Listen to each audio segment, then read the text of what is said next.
Bharatiya Janata party के अंदर मुकाबला चल रहा है कि खराब हिंदू कौन बड़ा है। जो पार्टी ये कहती हो कि दुनिया की सबसे बड़ी पार्टी है, अध्यक्ष महोदय वो अपना राष्ट्रीय अध्यक्ष नहीं चुन पाए अभी तक। मैं अखिलेश जी ने बहुत हंसते हंसते कहा है, इसको हंसते हंसते जवाब देना। इस सामने जितनी पार्टियां हैं उनका राष्ट्रीय अध्यक्ष उन 5 लोगों को ही चुनना है परिवार के। हमें माननीय अध्यक्ष जी करोड़ों सदस्यों में से 12-13 करोड़ सदस्य प्रक्रिया कर कर चुनना है तो देर लगती है। आपके यहां जरा भी देर नहीं लगेगी। मैं कह देता हूं अभी 25 साल तक आप अध्यक्ष हो जाओ, नहीं बदल सकता। आदरणीय सभापति महोदय, मैं आपका बहुत धन्यवाद देना चाहता हूं कि बहुत ही महत्वपूर्ण और देश के लिए और बड़ी आबादी के लिए भारतीय जनता पार्टी की सरकार में एक और बिल आया है। क्योंकि मेरे से पूर्व में जो हमारे साथी बोले हैं वो माननीय सदस्य हमारे साथ नहीं, लेकिन मैं उनके बहुत सारी बातों से सहमत हूं। और अध्यक्ष महोदय, मैं देख रहा हूं जो एक्स कांग्रेस वाले हैं वो ज्यादा बोल रहे हैं।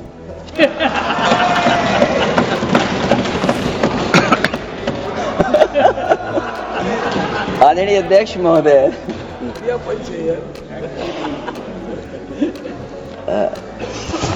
अध्यक्ष महोदय, जो आज बिल पेश हुआ है, मैं हिंदी और अंग्रेजी को जो कुछ समझ सकता हूं वो यही मैं कह सकता हूं कि माननीय मंत्री जी ने ये कहा कि ये उम्मीद है। ये उम्मीद कैसे बना है, अंग्रेजी में भी मुझे समझ में नहीं आ रहा कि उम्मीद है ये, हिंदी में भी समझ में नहीं आ रहा कि ये उम्मीद है। यूनिफाइड वक्फ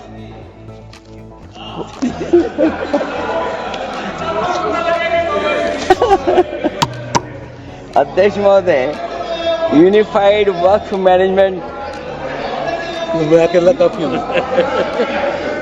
अध्यक्ष महोदय, अध्यक्ष महोदय, मैं समझ सकता हूं कि मैं वो बात छेड़ना नहीं चाहता था, लेकिन क्या करूं, मजबूरी है अब। अध्यक्ष महोदय, अभी माननीय सदस्य लोग ये कह रहे हैं कि हमारे सदस्य नहीं है यहां पर जो हमारे साथी हैं, लेकिन अध्यक्ष महोदय मैं ये कहना चाहता हूं, ये जो बिल लाया जा रहा है, भारतीय जनता पार्टी में एक मुकाबला चल रहा है।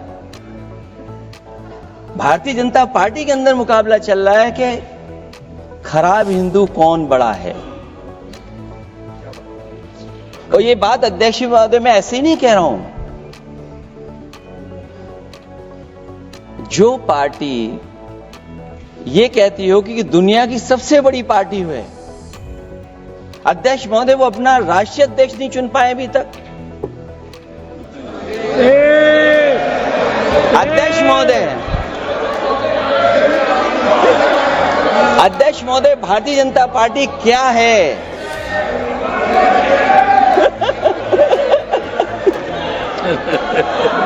जी, मैं अखिलेश जी ने बहुत हंसते हंसते कहा है, इसको हंसते हंसते जवाब देना। इस सामने जितनी पार्टियां हैं उनका राष्ट्रीय अध्यक्ष उन 5 लोगों को ही चुनना है परिवार के। हमें माननीय अध्यक्ष जी करोड़ों सदस्यों में से 12-13 करोड़ सदस्य प्रक्रिया कर कर चुनना है तो देर लगती है। आपके यहां जरा भी देर नहीं लगेगी। मैं कह देता हूं अभी 25 साल तक आप अध्यक्ष हो जाओ, नहीं बदल सकता। अध्यक्ष महोदय, क्योंकि जो बात निकल के आई है वो मैं फिर आगे बढ़ा दूं। अध्यक्ष महोदय, जो बात सोशल मीडिया या और जगह गुपचुप हो रही है, कहीं ऐसा तो नहीं था कि अभी कुछ दिन पहले यात्रा जो हुई है वो कहीं 75 वर्ष की एक्सटेंशन वाली यात्रा तो नहीं थी।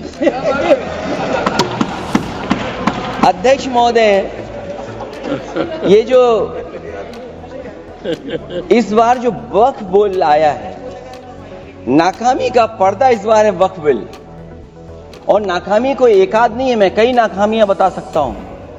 अभी मैं माननीय सदस्यों को सुन रहा था, वो पुराने कई बिल उनके बारे में चर्चा कर रहे थे कि कितने प्रोग्रेसिव बिल लेकर के आए हैं। मुझे याद है मैं उत्तर प्रदेश में उस समय था और मुझे लगा कि शायद इनकी वो बात ठीक होगी।